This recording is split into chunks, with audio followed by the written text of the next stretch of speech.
Florida A&M senior quarterback Ryan Stanley earned MEAC Offensive Player of the Year honors after leading the conference in passing efficiency, yards, touchdowns, and total offense per game. A four-year starter, Stanley became Florida A&M's all-time leader in passing yards, touchdowns, and completions this season, and leading the Rattlers to a 9-2 overall record.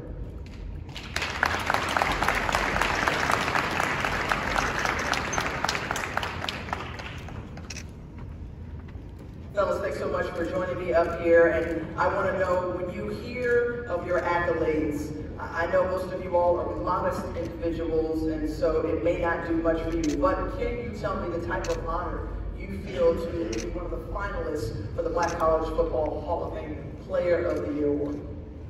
We'll start with you, Felix. It's an honor and a blessing, you know. First, I want to also congratulate these guys for the accomplishments they did this season, and I want to put God first, thank Him, and I want to thank the coaches for believing in me, you know, giving me an opportunity to play here at All-Coach State University. And finally, I want to thank my teammates. You know, I battle with those guys every weekend, and you know, without them, my accomplishment wouldn't be possible.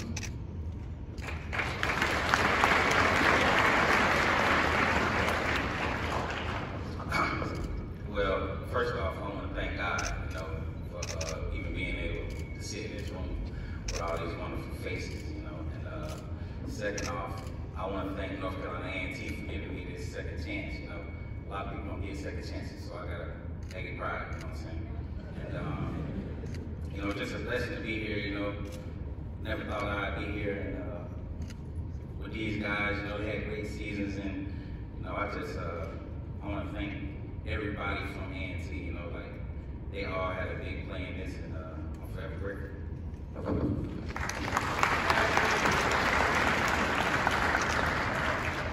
Just want to thank God for being here. Just like Joanne said, I didn't imagine myself being here at the end of the season.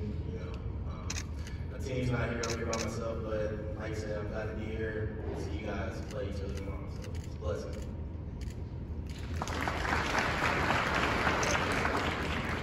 First and foremost, I'd like to thank God. It's just truly been a blessing and an honor. Thank you, Florida A&M University, for giving me the opportunity to further my education and play the game that I love. Congrats to these other three guys sitting up here on a great year. Just all glory to God, and I'm blessed, and thank you. I'm curious to know just how much do you all track each other and watch each other, or just know what's going on? Obviously, you're playing on Saturdays, but how much did you pay attention to, you know, what some of these other guys on the stage were doing? I say throughout social media, you know, newses, you know, HBCUs, you know, put the product on the field, so I see these guys on social media most likely, you know, throughout every weekend. It's a blessing just to be here, you know, and I'm still in shock. I just want to, you know, it's like, I seen him on through social media, just like what Felix said, you know, I seen him through social media, but I know Felix from, you know, Atlanta and stuff, so I kept up with him, but that's really it. I've seen a couple of these guys, you know, I'm outside looking in, you know, I played in the Ohio Valley Conference, so just keeping up with the outlets on social media, the Black College Football account on Twitter. So I see most of these guys, and you know, I see these guys with numerous Player of the Week awards. So it's pretty much everything. Yeah, like the other guy said, I see a lot of it on social media. I got to play against Martin. Thank God I didn't get out there and tackle him, see how he runs the ball. But yeah, I just see everything across the board. HBCU, swag. Yeah, I just keep up with all that. I got to watch Alcorn versus Southern a few weeks ago. I just keep up with all the games going on and, you know, all the talent across the leagues. Ryan, I want to ask you just about your career at Florida A&M, because you started one way and you had several coaching changes. So from the way you started was very different from the way you ended. You go down the record books as all-time. You know, what legacy do you feel like you left at FAMU? It was just all about trusting the process and trusting God. coming out of high school, I had a few scholarships and whatnot, but stuck with Florida A&M. And I'm just blessed, like I said, they gave me the opportunity to further my education in the game that I love. I just, like you said at the beginning, going 1-10 my redshirt year, it was tough. Coach changes, all that. Just sticking to the plan and understanding that I didn't come this far just to come this far, pretty much. It was rough the first few years, just sticking to your work ethic, sticking to yourself, not listening to the outside voices, and trusting God's plan for yourself. And I'm just, like I said, I'm blessed I had a healthy career. And I just want to, I know there's a lot of trash talk coming in, just amongst each other and whatnot, but now that, my playing days are over at this level, I just want to see everyone from the BCF, SWAC, HBCU just succeed and go on and do great things. And thank you.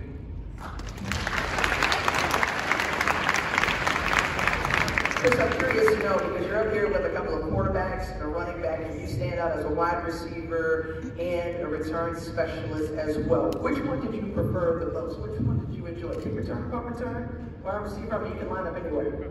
Probably wide receiver. I feel most of the time being wide receiver, it's fun, but special teams is also fun too. I pretty much do anything my coaches ask me to do, but probably playing wide receiver is fun. You were sharing with me before a really interesting story, which I think is worth mentioning. The fact that you chose Tennessee State, that has a great football legacy and tradition. John Mayer, Too Tall Jones. I'm waiting for your nickname, by the way. I know if you go through Tennessee State, you got to have a nickname for one of the greats. But how did you come to Tennessee State, and are you glad you made that decision to play football for the Tigers? Absolutely. Like I told you, I have a rich family history at Tennessee State. Both my grandparents on my mom and dad's side went to Tennessee State. My grandfather was a biology professor, and my mother and my grandmother both majorettes in the AOB band. So going to Tennessee State when they had extended the official offer wasn't really a hard choice. I pretty much had the whole BC to choose from. But overall, this probably was the best decision I ever made in my life, going to the HBCU. Jermaine, I think anybody who follows North Carolina A&T knows some of the great running backs that have played the position before. Maurice Hicks, Mike Mayhew, Markel Cartwright was here a couple of years ago, but how about Tariq Cohen as well? When you look at that lineup of running back you, as you all call it, where do you feel like you fit in that mold of running back? How do you stand out? Did I tell you how blessed I was? It's just a blessing to even be mentioned with those names.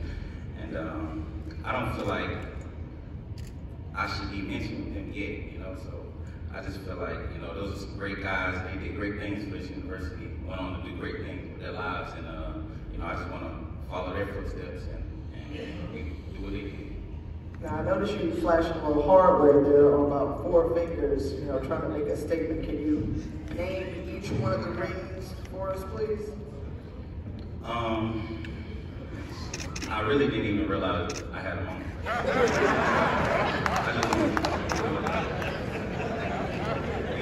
Last year, this is the BCF ring, this is the Celebration Bowl ring. These rings are actually from 2017, but I wasn't on that team, but my dogs, they was out here and they fought hard and they won them, so I'm gonna put them on, wear them for them. This is another jacket.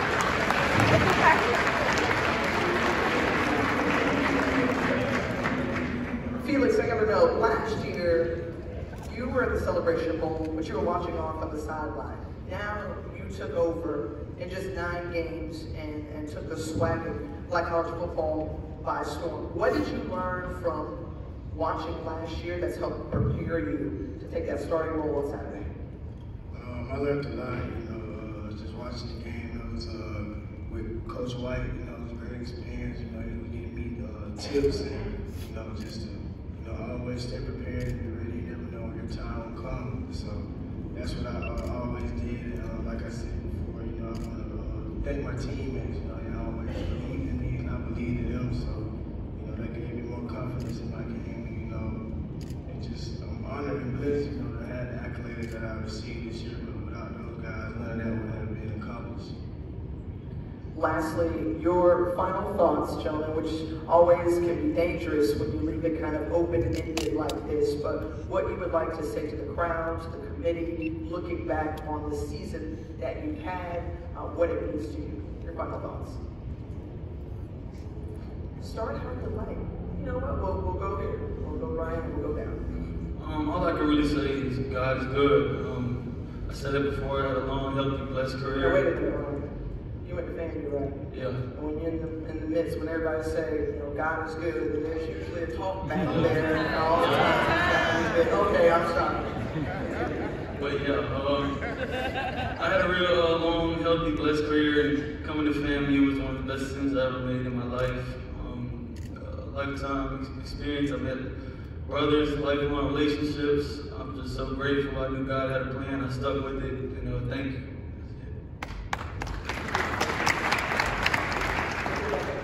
What it means to you, your final thoughts. Like I said, you know, I'm blessed to be in this position. You know, God has brought me a long way. You know, so, but all the accolades that I've achieved over this past year have been nothing but God. You know, I couldn't, you know, like I said, make it here without him. But you know, thank you to the committee for recognizing my skill set. I know I don't play many HBCU schools at Tennessee State, but I'm playing in front of the SWAC and MEAC a lot. So I'm just thank you to the committee for recognizing my talent.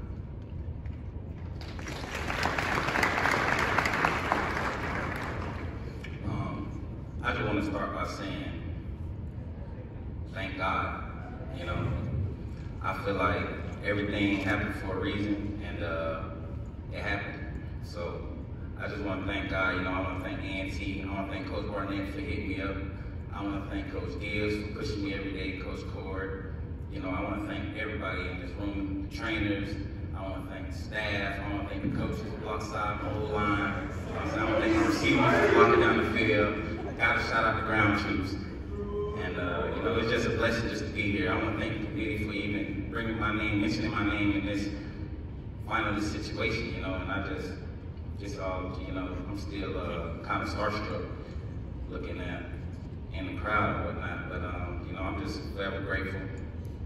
Thank y'all.